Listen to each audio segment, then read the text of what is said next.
Morning everyone. এখন বাজে সকাল ৫টা ৭। ঘুম থেকে উঠেছি ৪টের সময়। কালকে রাতে পল্লবীর সঙ্গে কথা হয়েছিল সকালবেলা হাঁটতে যাব, যেমন কথা তেমন কাজ। সকাল সকালে বেরিয়ে পড়েছি দুজনা। সামনে দেখো পুরো ফাঁকা রাস্তা, রাস্তার পাশে একটা গাছে খুব সুন্দর একটা ফুল ফুটেছিল। পল্লবী ছিঁড়ে দিল দৌড়। আজকের ওয়েদারটা কিন্তু একদম অসম। শুধু হাঁটলে হবে, বাড়ির দায়িত্বও তো পালন করতে হবে। তার জন্য এখানে নিয়ে নিয়েছি ব্যাগ, আসার সময় বাজার করে নিয়ে আসবো। তারপর দেখো দুজনে দৌড়ানো শুরু করলাম। তোমরা কি ভাবছো সকাল সকালে কি পল্লবী একাই ফুল চুরি করছে? না না, এখানে কাকিমাও কিন্তু ফুল চুরি করছে। তারপরে আমরা চলে এসেছি ভোলে বাবার কাছে, আর ভোলে বাবার কাছে এসে নমস্কার করে নিলাম। সত্যি মনটা ফ্রেশ হয়ে গেল একদম। এখন আমরা রয়েছি শান্তিনগর স্টেশনে। এখানে রয়েছে একটা তেঁতুল গাছ, তেঁতুল গাছের দিক তাকাচ্ছিলাম তেঁতুল আছে কিনা, পাইনি। তারপরে ব্যর্থ হয়ে হাঁটা শুরু করলাম। পল্লবী কিন্তু হাল ছাড়েনি, পল্লবী ঠিক তেঁতুল নিয়েই নিয়েছে। তারপরে আমরা বাড়ির দিকে হাঁটা শুরু করলাম।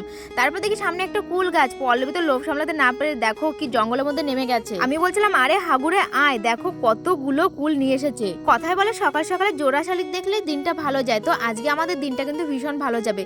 এখানে সবাই চা খাচ্ছিল, আমার প্রচন্ড চা খেতে ইচ্ছে লাগছিল। চা না পেয়ে বাড়িতে এসে লুচি বানিয়ে নিয়েছি। তো চলো আমরা লুচি বানাতে থাকি, আর তোমরা তাড়াতাড়ি আমার চ্যানেলটাকে সাবস্ক্রাইব করে দাও।